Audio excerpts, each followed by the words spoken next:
all preferences and run armor diagnostic. The Mark 50 is ready to connect or activate a protocol. The first time you load the app, you're going to have to give the mobile device permissions. We need these permissions in order to access mobile device hardware. In this case, for the iOS, it's actually asking to use the have access to the camera. I'm going to allow Which it. protocol do you want to activate?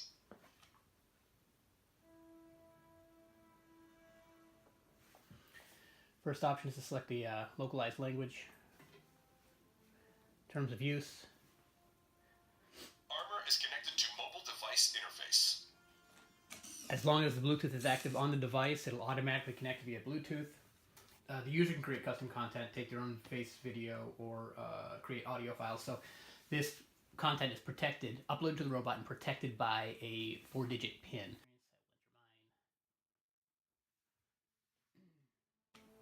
All right, this is the main menu.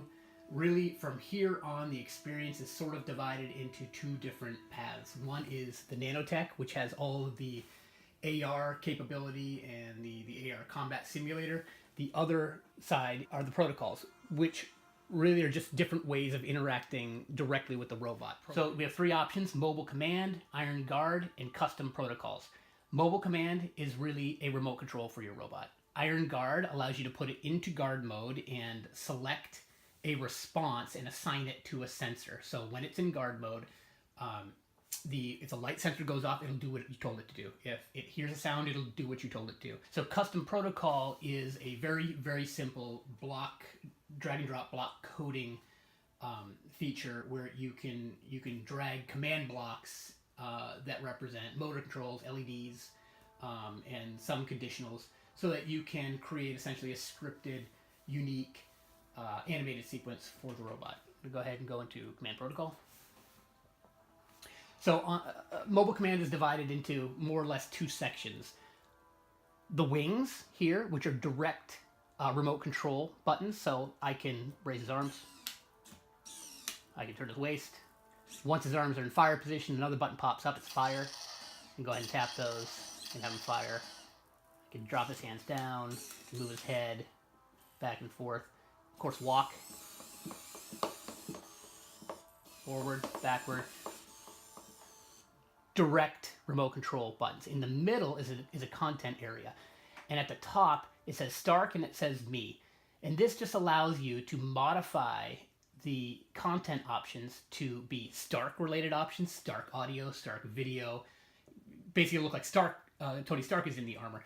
Whereas if I hit the toggle here, it'll switch to Me, which means the user is now going to appear in the armor. By creating custom content like audio or a video, they can record themselves and then play, say, their own voice from the robot. Right now, I'm going to go to Stark, just to give you an idea. I'm just going to go to Actions, give you an idea of what an animation is. This is called Glitch. Friday, did someone forget to pay the electric bill? That's better. Okay, if I go to an open helmet trigger, I'm going to pick Party. All right, let's get this party started. My iPhone actually detected a face there when Stark's face popped up. It's kind of funny. So the rest of this can be explored. It's really remote control, direct control of the robot, pre-scripted animated content, and motors and LEDs.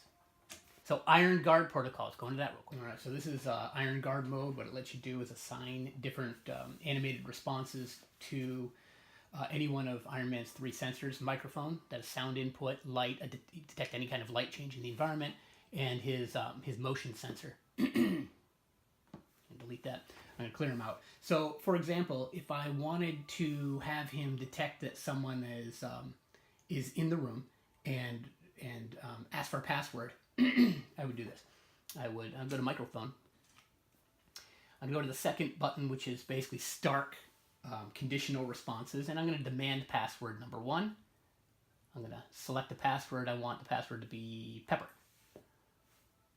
So now that response with password Pepper is assigned to microphone. So if I were to just activate Ironguard and place my robot in my room, it might hear me. Stop right which you there. just did. What's the password? Happy Hogan. Pepper. That was just a joke between BFFs. You're good to go. So it heard a word, it wasn't correct, it heard pepper, and it allowed me to pass. That's what Ironguard can do. So every animated sequence we have is accessible through that, and of course you can assign it to any one of the 3 sensors. All right, so the custom protocols. In custom protocols, the player can design unique animated sequences just by dragging different command blocks onto a workspace. They can save their unique sequence in under 4 different names: Patriot, Shellhead, Gamma, or House Party. I'm going to pick Patriot Protocol. You can see I've already got one saved to this slot. Yes, I want to modify it. You can see here it is right here. That's what a custom protocol looks like when it's on the workspace.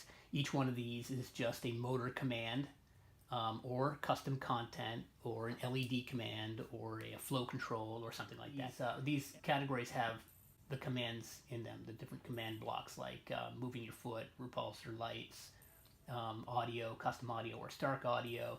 This is some flow control. Basically, the player just accesses a category, drags the command block to the workspace, and puts it where they want it in the sequence. And once they have a sequence, they can hit play. It'll upload to the robot. Activating protocol. I have a plan. Attack. So he's playing back the sequence, and they can also see where they are in the sequence if they want to go back and edit it. Protocol complete. It can be as complex or as simple as they want. All right. All of the AR functionality can be accessed via the nanotech side of the app. So if I hit nanotech, what we're going to do is go through an AR setup process. I assume we'll be using a tracking pad? That's right. Just step onto the pad so I can boost and track your nano signature. All right, so here's the pad. First thing it's asking us to do is to look at it. We have to orient it. So I take my device and look at it. It sees it. It also, and I'm really close with the camera, it's laid out it's projecting something that, yeah, you can't really see it, that allows the player to see the amount of space that you really need to have in order to engage AR effectively. It's not required, but it just helps them. If I hit ready, it'll ask me to place the robot on the mat footprints. Let me do that. Just place it like that. Now you can see that there's also a projection there to help them line it up. All right, so that's done. Now I got to look at him from the front because we want to make sure the robot actually exists and that the mat is correct. Armor is locked and loaded. Friday, construct the Armor Lab Nano Sim environment. Building environment. Now here are the AR assets. Welcome to the Armor Lab, boss. Here you can engage So now in this is nano-simulations an to AR test and environment. upgrade I can your move armor's around in existing offensive real and space defensive and see that the weaponry. 3D Friday, space mimics we it. have a lot of ground to make up. I want that simulator running 24/7. Yes, sir. To launch your first challenge, just select simulation number 1, then choose Start Test. Friday, you're brilliant. Start test. Boss, you tasked me with developing an Every level has a little bit of a Stark Friday dialogue. It's creating a story. I'm going to go ahead and skip that. Get right to the AR play. You can see how it tracks. It's possible to lose tracking. Any device can do it if you go crazy. I'm going to try to lose it. I actually can't lose it because extended tracking is very good on this device. Yeah, it's tracking too well. But if the player should ever lose tracking, all they need to do is look back at the mat and the robot. It will resume tracking, and then they can go again. But a lot of these Apple devices are really good at tracking. I can't really lose it. All right, we tell the player that they really want to be in a position behind Iron Man, kind of looking over his shoulder, because that's where all the enemies are going to come from. Now, I should be able to just walk behind Iron Man. This AR experience really is more or less full body. You should be moving around the room and seeing Iron Man from different angles and trying to find his enemies and that sort of thing. But with the camera in this position, I'm just going to move the mat instead. Whip this around real quick. There we go. Still in position. It should still...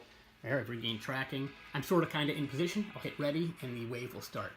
We get a little bit of an idea of what's coming up as far as enemies. Tap through it. And now we're an AR. Get down there. There we go. It's telling me what to do. I can fire a repulsor blast or a beam. And I just need to look at the enemy to target it. And then I can tap. These are blasts. They strip his recharge, or a beam to do damage. And then more enemies will come.